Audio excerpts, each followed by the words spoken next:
you ever experienced composer's block, and how do you stay motivated? Well, there's a kind of interesting story with that. Normally, I don't have composer's block at all. I mean, I write all the time. I literally write every single day. I figure if you want to be a famous composer, if you want to be a good composer, you need to write. I mean, nobody's going to write the music for you. So there's a certain amount of discipline that you need to have with yourself. I make myself write at least 30 minutes a day, and whether it's good or bad, I mean, I'll write, sometimes I'll write and everything I write for that day will be bad. And I'm just like, well, that was a big waste of time, and erase all that. But I'm always glad that I made myself do it. Kids want to know, do you have any pets? Oh yeah, lots of them. Not on purpose though.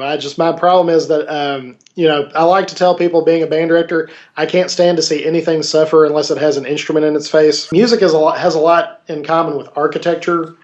Whenever you're writing a piece, you're wanting to create an environment or a soundscape. Sometimes that soundscape moves around a lot like a melody, and sometimes it's just like a painting on a wall, like a color that you want to sustain for a long time. If I'm painting on a canvas, most canvases are white.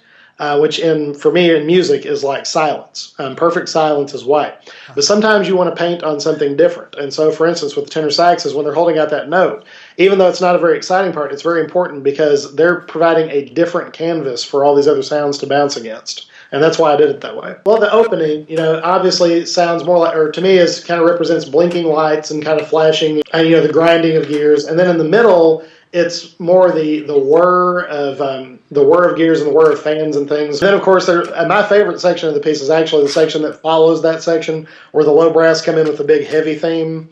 That's more of the heavy metallic, the weight of the piece, the weight of metal, the weight of materials. It all kind of represents things, but ultimately, I mean, sometimes composers are like, oh, this means this, whatever. But ultimately, I mean, music is just about cool sounds.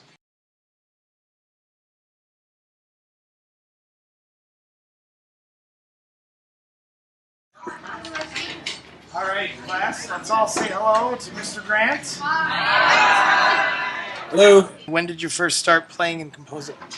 At first, I did not want to do band. I was forced into it by my music teacher and my parents. Right after I started in band, I started writing stuff down. I really started writing down actual notes and stuff, and looked at how band music was written in 4th grade. I spent a lot of time studying scores. I would actually take my teacher's music scores off of her podium after band class, and then return them by the next day, and she still doesn't know I did that. Now, the music teacher was the one who saw me in music classes in elementary school, and sort of saw maybe there might be some meat to this kid. Why don't we, give him a shot in band? And I'm glad she did that.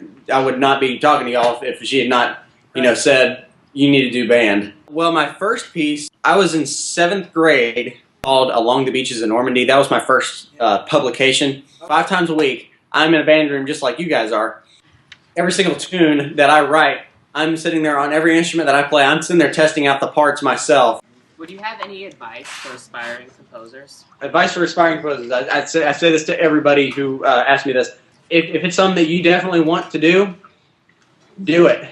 Do not ever get this idea in your head that only certain people can do it and stuff like that, and you have to be first chair to do it. No, that's not true, because I go to any honor band, and let me tell you, I'm usually like mid chair. I'm never first chair. I'm not this wickedly awesome euphonium player. I'm not.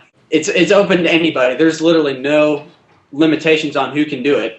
I was just blessed with teachers that actually said, okay, here's what you can do with this. You can write band pieces like we play in class. It was a lot of work on my part. There was no real classes that I took. My current plan is to attend Vandercook College of Music in Chicago and get a music education degree, and then teach for a little bit. I really want to work with middle school bands. I would go against anybody and say that it's the coolest job in the world.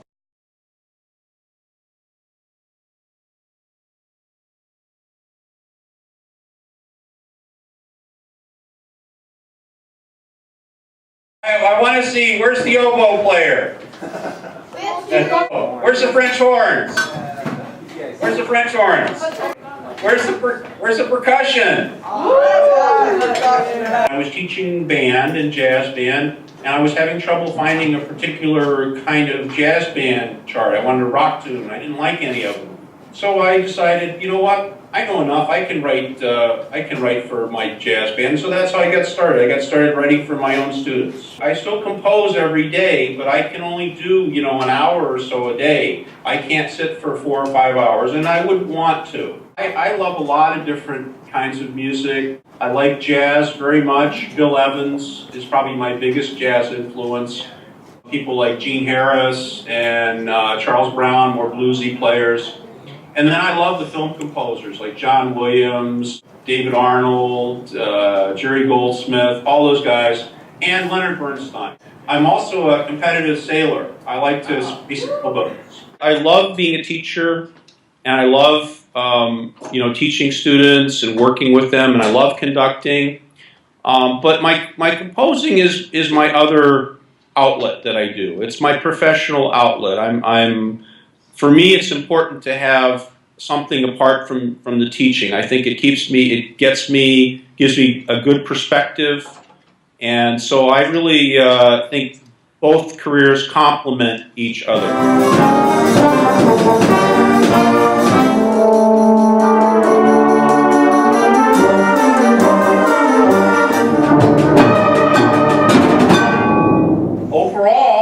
It really sounds good. It sounds like I wanted it to sound. Congratulations to you guys. You've been paying attention to your director, and you're trying your best to do everything. Hello, everyone. My name is Larry Neeck. I'm the composer of Torrents of Fire. I would like to say hello to the East Grand Rapids public school community.